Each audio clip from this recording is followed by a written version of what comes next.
Oh boy, Bowser. He's had a lot more fights in the Mario and Luigi games than I've actually thought. I thought he had maybe like 6 or 7. No. He had like 10. And I'm not going to be counting every single Bowser fight for this list. I'm not going to be counting Bowser X because I've never actually been able to fight Bowser X because I'm bad at the battle medley. Also, I'm not going to be counting Popple and Rookie for this list. Mainly because I don't really feel like Rookie is Bowser. I don't really get that Bowser vibe from Rookie. Well, I do get that Bowser vibe from maybe Bowletta. So because of that, I'm not going to be counting Pablo and Rookie for this list either. So because of that, this is the 10 boss ranking, and some of these bosses I absolutely despise, while some of them I love to death. So this my opinion range, was just so odd. I'm pretty sure this is the biggest range I've ever had for my opinion in a video. It was very weird to make, but obviously I got a list for you guys, so let's get started. But before we actually get started, I am still trying to hit 1,000 subscribers before summer break starts, so if you have not hit that subscribe button, or you know a Mario RPG fan that has not hit that subscribe button, please hit it. I really appreciate that, and yeah, other than that, let's get started in this video.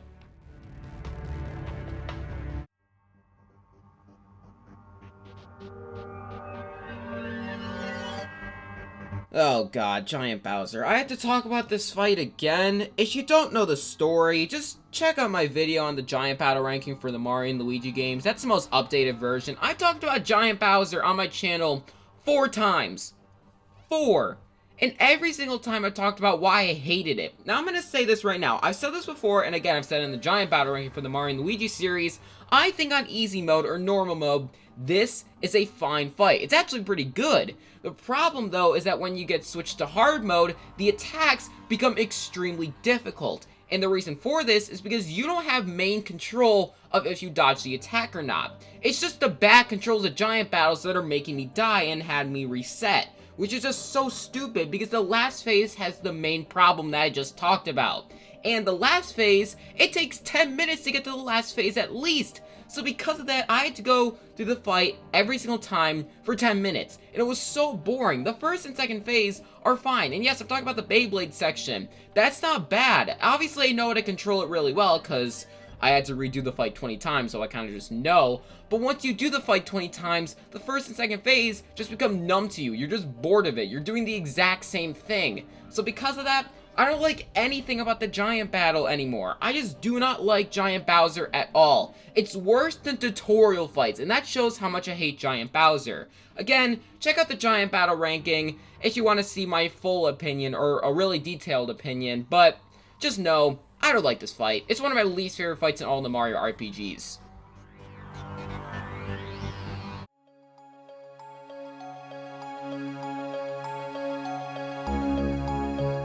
What was this entry? It was, oh my god. This was easily the hardest part of the list. Figuring out which tutorial fight was better. And oh my god, it was so difficult. I'm gonna have to walk you through my criteria. I had to think of literally everything about both of the tutorial fights. What about the tutorials themselves? I mean, they both work well. They both have optional tutorials, so it's pretty easy, and they do teach you well. So I can't really use that. They're basically the same. What about Bowser's attacks? Okay, they're the same. They both are fire attacks, and they're both pretty easy to dodge. I can't really use that either. I mean, Bowser in Bowser Inside Story has more health, but that doesn't really matter to me. That really doesn't affect it at all. But I realized, what does the tutorial teach you? It teaches you dodging and jumping. Well, we already talked about dodging, but what about jumping? Well, jumping, obviously teaching you how to jump, that's fine. But I had to realize which jump I disliked more. And because of this, this is the only reason why Bowser Inside Story's tutorial fight is worse than the one from Superstar Saga. I think that the jump in Bowser Inside Story is worse. And it's mainly because it's really fast compared to games like Partners in Time and Dream Team, so it's kind of hard to get used to. Yeah, I had to go that deep to figure out why this fight is worse. It's so stupid, and I absolutely agree with that. But when you go that deep, there's just no reason. I might as well just combine this segment. They're basically the same.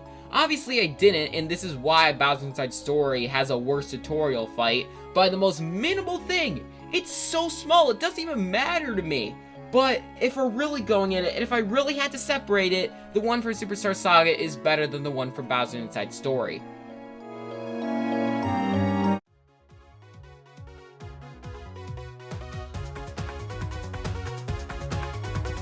There's no need to talk about this fight. I talked about in last entry that I like the jump for Superstar Saga. There's no point. Next entry.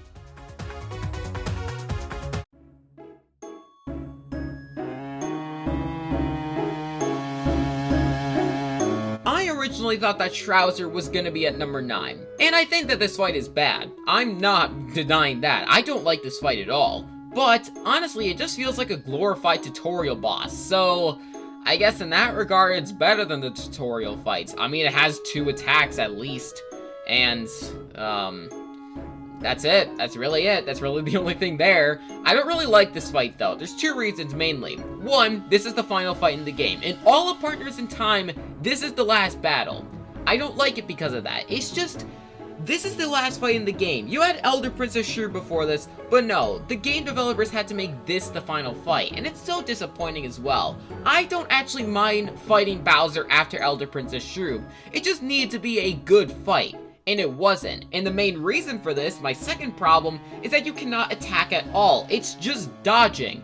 That's it. That's really the only reason why I think it's a glorified tutorial fight, and it just makes it very pointless. That's the main reasons why I don't like Shroob. It didn't need to be there, and if it needed to be there, if they wanted to keep it there, I think you needed to actually let us attack with bros items and make the attacks better, because the attacks that are given to you aren't even that great either. That's kind of the thing about it. The attacks that are sent to you are just, I mean, they're mediocre. They're not bad, they're not annoying to dodge, they're just really mediocre for a final fight. So because of this, Shroob is not a good fight at all. I really dislike it. I think that it just didn't need to be there, and it kind of ruins the ending for me in Partners in Time.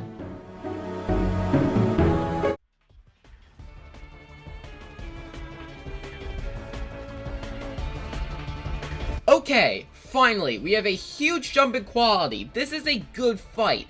Thank God. The only reason it's getting held back, though, is it's basic. Of course it is. It's a pretty early fight, and you only really have one Luiginary attack, being the Luiginary Ball. Even though I'm not gonna lie, having the Luiginary Ball, it doesn't really fit that well. I feel like maybe using something like the Luiginary Stack or the Luiginary Hammer, that probably would have fit better, but whatever, that's not really a huge thing. I like the attacks here. I like that Bowser summons bats. I think that's a good attack. I just like that Phantasma powers up Bowser to make it a more interesting fight. I like the screen chase segment, probably my favorite attack. I like Bowser's fake out punches, they're pretty good.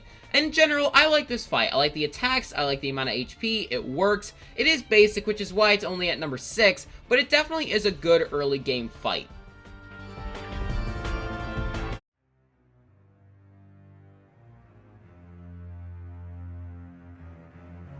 Bowletta, I'm pretty sure I overestimated this fight in the Superstar Saga boss ranking, at least the Bowletta portion of it. I mean, it's easy. It obviously, like every other fight in Superstar Saga, it's pretty easy. She has too little health in my opinion, which is why I think she's too easy. I mean, I like her attacks, they're good, and I like that the Fiery Rocks heal, but that's it. That's really the only thing I really care about with this fight. I mean, it's not bad, obviously, but for a final boss, it is definitely disappointing. And again, this is not counting Cacletta's soul. So, me saying it's easy, I'm obviously not counting Cacletta's soul in that statement. I mean, I guess it kind of makes sense that Bowletta is easy, trying to build up Cacletta's soul to be really difficult. So I guess in that regard, it kind of works. But, in general, if we're just counting Bowletta, it's not an amazing fight. I definitely think that is worse than the 4 fights that we're going to talk about, because the top 4 are the great Bowser fights. They're all really good. So, Bowletta just really does not fit in that at all.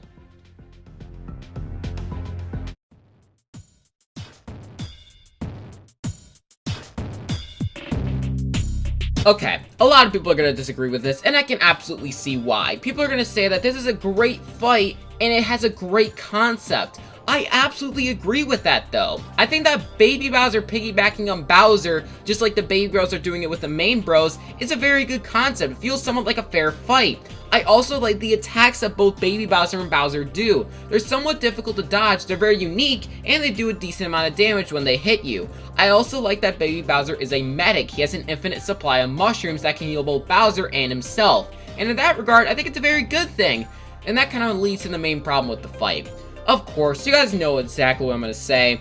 this fight's too easy, and it's mainly because of the Ice Flower, but Bowser and Baby Bowser also don't have enough HP for me to consider this boss fight somewhat difficult. I think that they needed to do two things with this fight. Either increase the HP that both of them have, or I think the better route is have Baby Bowser's mushrooms heal more. I think that would have been a better route because it really doesn't buff specifically both Baby Bowser and Bowser. Would have definitely made the fight more interesting. Or maybe just don't have the Ice Flower critical. Come on, maybe. That might be like a stretch to not do that, but maybe just to make the boss fight a bit more difficult, you could do that as well. And you may be saying, oh, just don't use the Ice Flower, which is fair, but for me personally, it kind of feels unnatural just to randomly remove the Ice Flower for this fight. Because I use the Ice Flower once I actually get it in Yoshi's Island, I use it throughout the entire game for every single boss fight because it lowers the stats of each boss fight for a temporary amount of time. Then it can use powerful attacks like Copy Flower or Mix Flower to do more damage. But here, I'm just constantly spamming Ice Flowers because it does that critical damage and it makes Bowser really easy to take out. I think that if this boss fight was buffed a bit, it would have been a great fight, definitely deserving to be in the top 3. And while I do enjoy the concept, the attacks, I think that it needs to be a bit more difficult, which is why it's only at number 4.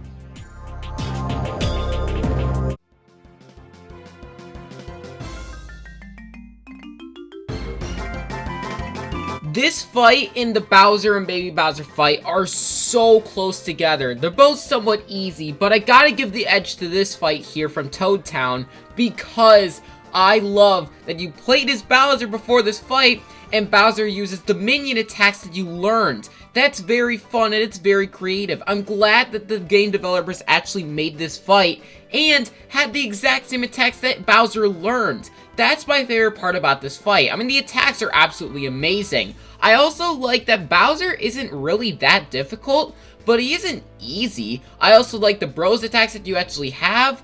I mean, this is a great fight and I adore it. It's just, it fits so well into this game. I wish that it was kind of later because then you would actually have every single minion attack that you've learned so far. But at the very least, I mean, I love this boss fight. How it is right now, I love it. It's a phenomenal fight.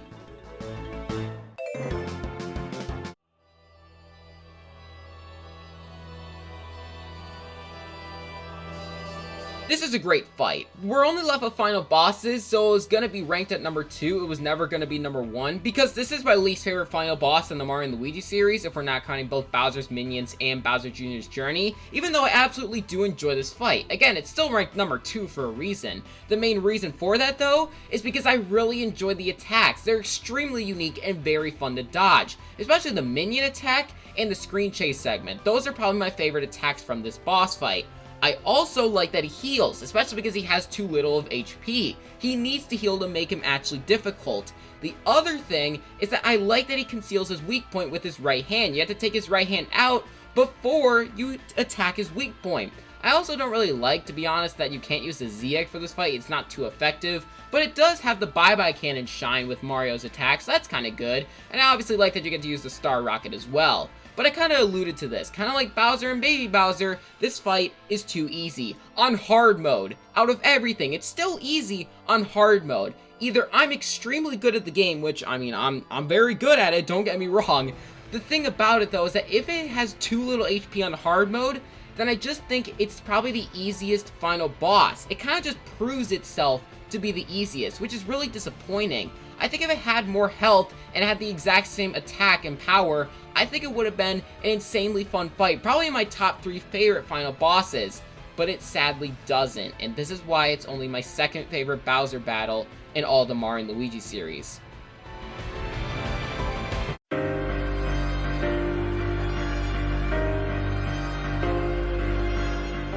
I had my Discord server vote on which Bowser fight was actually the best, and you guys said this. I absolutely agree. This is my second favorite final boss in the Mario and Luigi series, so it was gonna rank extremely high on this list. Obviously, probably ranking number 1. Well, first off, the first phase is, well, kind of boring. I mean, the attacks are pretty good, but it's so easy to take out that it doesn't even matter. But the second phase, on the other hand, oh, the second phase, it's so good. Well, first off, the theme is phenomenal. I really like the backgrounds, and I really like the attacks from Shiny Robo Bowser. I also like that he has buffed defense because of the Paper Bowser on him. He gets like this papery defense where he can't actually use any trio attacks for a bit. Good, I enjoy it. I also like the attacks that you can use. I like that the Toad Trail is really effective. I like that the Mega Thwonk is really good. I mean, I just really enjoy the fight. Again, check out my final boss ranking for the Mario and Luigi series if you want to see my full opinion on it.